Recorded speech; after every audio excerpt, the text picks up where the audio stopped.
Today we're going to be diving into one of our immersive NPC builds, the Vulgar Militia. These are the recommended specs for someone at level 50 and at level 100. These are variable, of course, depending on what you're going for. I personally would recommend getting Arcane as high as possible. This way, your bleed buildup will just be way more effective and way more powerful. Currently, I'm at level 342, so these are my stats. Location.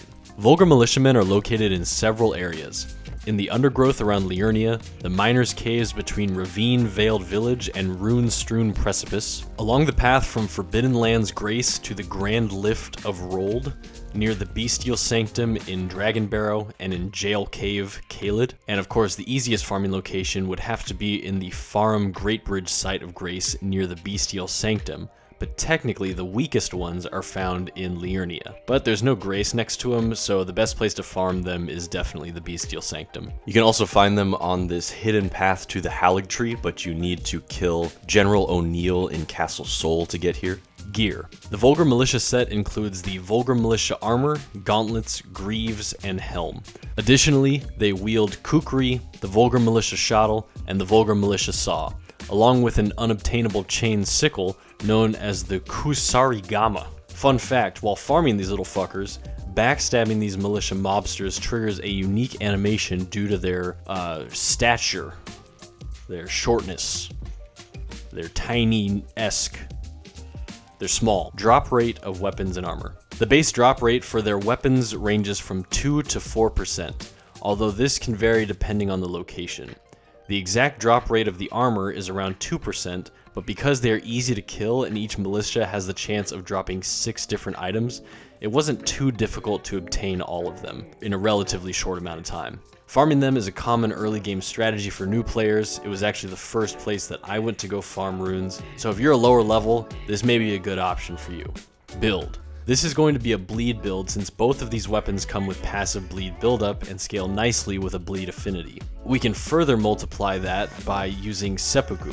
This of course makes the build very potent for most scenarios, but the cost is you have very awful armor. We are dual wielding one saw and one shottle, and when they're combined with the seppuku red blood flame on the blades, it certainly does not disappoint. There's something extra ridiculous about running around as one of these savages, stabbing yourself in the chest, and then absolutely annihilating demigods. Additionally, you'll have some fun tools to work with from the lore perspective.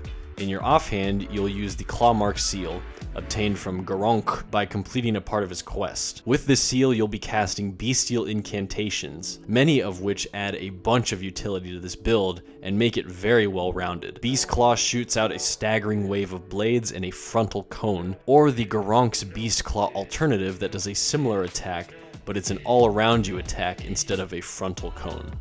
Bestial Constitution and Vitality are great for damage mitigation. Vitality creates a very slow health regen over time, and the Constitution alleviates frost and bleed buildup. You have Bestial Sling, which is the sand attack equivalent in Elden Ring, and lastly the Stone of Gronk, which is arguably the most satisfying incantation in the game, because you just throw a giant rock at someone, and it actually does a decent amount of damage. Your last utility will be the kukri that you can spam to fill the gaps of bleed buildup on your enemies. It's really quite useful, but the downside is it's one of the slower throwing items. You could also technically use poison pots because some of the Vulgar Militia do use those, but let's be honest, who really uses poison in Elden Ring? For talismans, there's several that you can choose from, but this is typically what I use.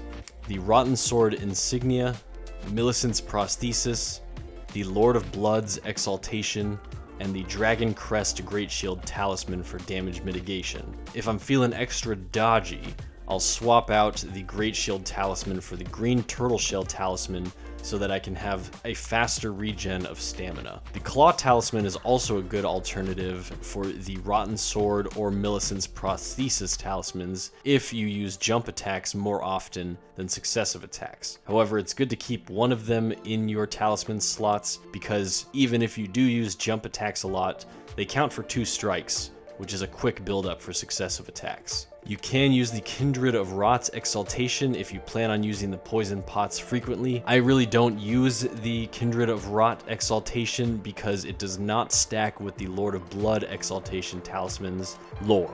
The lore behind the Vulgar Militia is vast, dense, and incredibly interesting. I'm totally kidding, it's actually the complete opposite. Really, their lore is just that they serve Malekith and Garunk.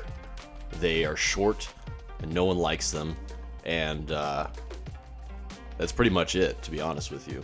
At least that's all that I could find in my research. If you know of any more lore behind the Vulgar Militia, please let us know in the comments below. We don't typically use spirit summons, but using the Vulgar Militia summons with this build is absolutely hilarious, and I highly recommend it. You can take on the lands between as an army of screechy BDSM ratmen, and who doesn't want to do that?